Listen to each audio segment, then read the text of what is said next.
Suresh Raina was, one of those really young, exciting talents who was coming through the Indian system. Sort of around in the 2000s, sort of the middle of the 2000, 2004, 2005.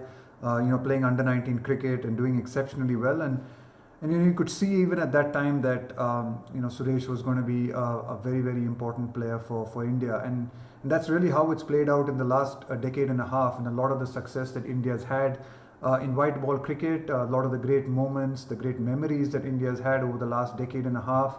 Suresh has been a really, really big part of them.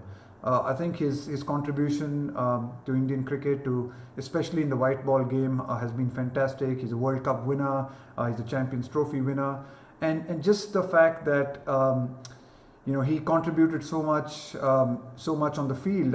Just his energy, the enthusiasm he brought, the way he raised the standard of fielding.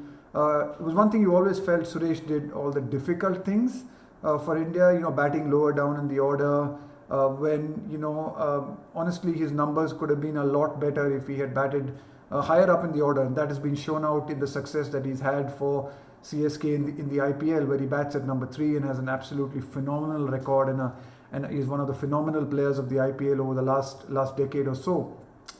But for India, for most part of his career, he batted lower down in the order. He fielded at the difficult positions. He bowled some very handy overs, and always brought a lot to the team.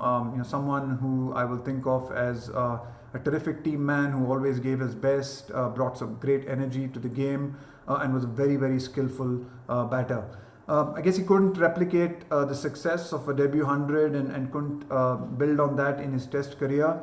But be that as it may, I think his contribution in one-day cricket to India was fantastic, and he was part of a very, very successful Indian one-day team and over the last decade and a half.